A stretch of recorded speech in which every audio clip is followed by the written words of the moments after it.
Hello children, I am Dr. Menidhavan and today I have brought second part of the chapter, The Rise of Nationalism in Europe. In my last video, I told you about Frederick Sorillo's painting. Today I will discuss French Revolution and idea of nation.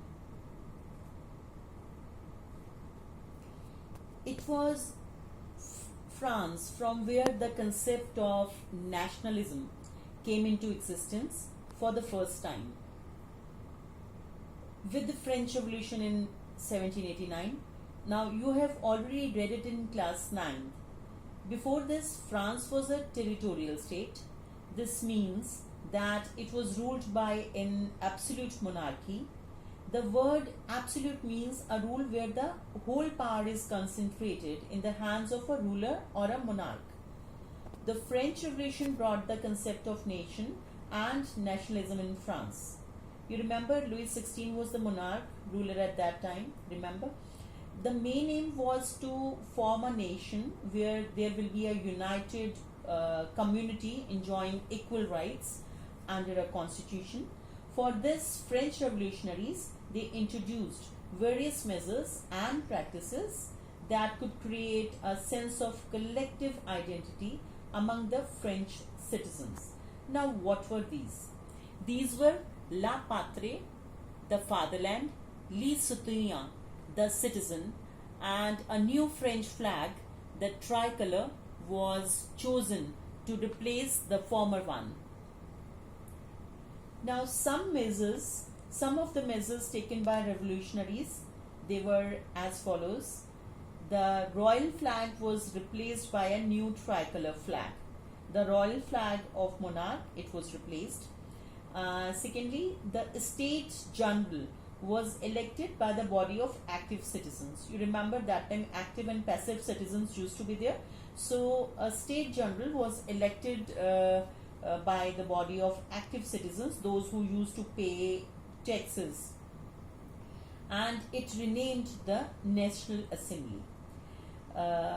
Then new hymns were composed, oaths were taken, and martyrs, they were commemorated, all in the name of the nation. A centralized administrative system was put in the place. Uniform laws for all citizens were made. Internal custom duties and dues were abolished. When people they used to go from one place to another, they used to give tariff at the barriers or custom duties so that they can enter in another place. So they were removed, they were abolished, and uniform system of weights and measures, they were adopted. French was considered a common language of the nation. Now regional dialects, they were discouraged. Not only this, the French revolutionaries made it their mission to spread idea of nationalism and to help Europeans liberate themselves from dictatorship.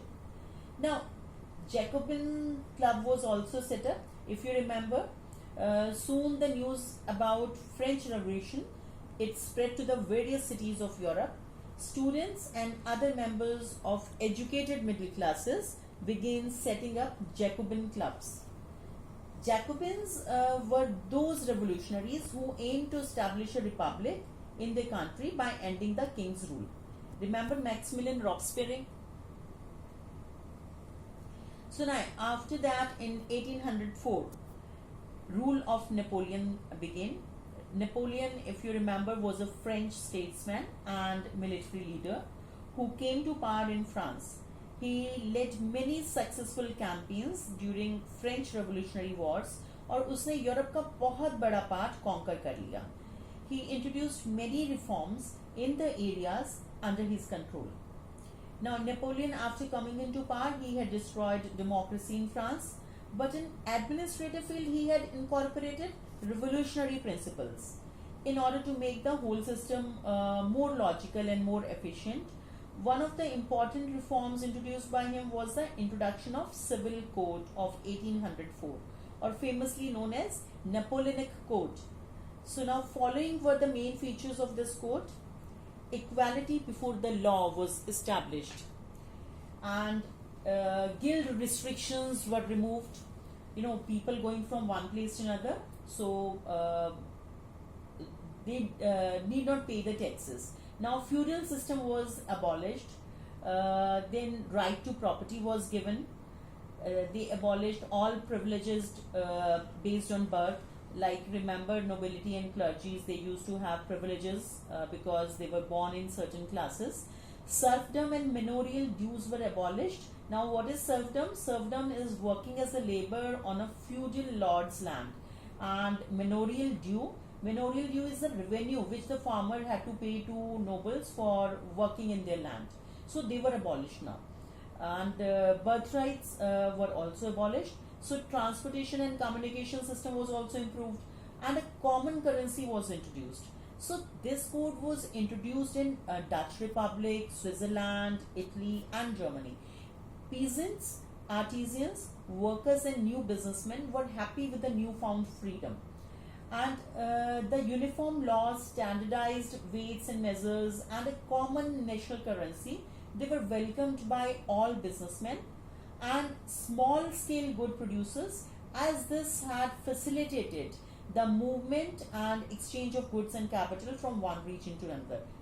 Then in the beginning everything seemed very good, very nice, but French armies were welcomed in all the places such as Holland, Switzerland, Brussels, Mainz, Milan, and Warsaw. But soon they turned hostile towards them, as French armies were oppressing them.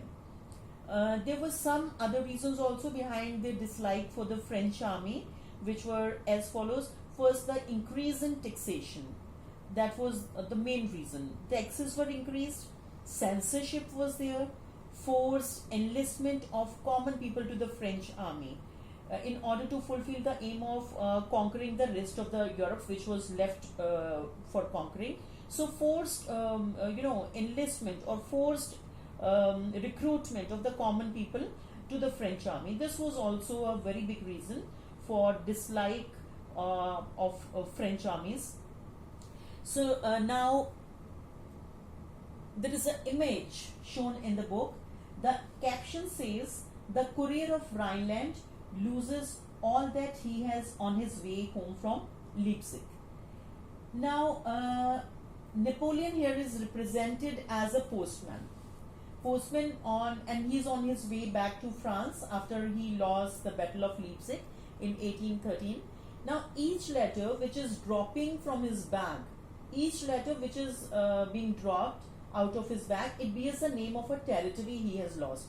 So here he is shown as the a courier person or as a postman. So now we will have a look at the making of nationalism in Europe. But before that, we need to understand the composition of Europe that was divided into various kingdoms. See, Germany, Italy, Switzerland were divided into kingdoms, duchies and cantons. उनको rule करते थे rulers who had their autonomous territories. Moreover, there were people who spoke different languages. Eastern and Central Europe में autocratic monarchies थी, within the territories of which lived diverse people. अलग अलग तरह के वहाँ पर लोग रहते थे. Autocratic monarchies, I've already told, the monarchs who rule according to their own will, they are called autocratic monarchs. Now these people had nothing in common. They did not share any collective identity or a common culture. All of them had different languages and were from different ethnic groups. एक example हम ले लेते हैं, the Habsburg Empire that had its rule over Austria and Hungary, and it was composed from people from different regions. It included Alpine regions, Tyrol, Austria, Sudetenland, and Bohemia. In these areas, the aristocrats were German-speaking, whereas it also included Lombardy and Venetia, where people used to speak Italian. So on the other hand, in Hungary, half of the population, they used to speak Magyar, while the other half used to speak a variety of dialects. Dialects is boli, in a single language, different kind of dialects are there. अलग अलग तरह की बोली होती है. Hindi can be spoken in many different ways, as you can go from UP towards Bihar, Hindi will be different, and if you will go towards Rajasthan, you will find another kind of Hindi. So they are the dialects, different dialects in which Hindi can be spoken. So here also people used to speak Magyar and other language, and there were variety of dialects. After every few kilometers, there used to be another dialect. After every 50 kilometers or so. So in Galicia, the aristocrats, they used to speak Polish. Even the peasants that live in these areas were from different ethnic groups. For example, there were Bohemians and Slovaks in the north, Slovenes in Carinola, Croats in south, Romans to the east in Transylvania. So now we can easily understand that there were nothing common among these groups. The only common thing was that they had loyalty to the common emperor. Therefore, the question here arises is as to how the idea of nationalism arose in these parts then. So how nation states emerged as they came up, this I will be discussing in my upcoming video. So children, today we recapitulated French Revolution, what we have read in class 9th, and how making of nationalism in Europe was there. So very soon I'll be covering rest of the topics. I will come back with leftover topics, and till then, stay inspired, stay positive. God bless.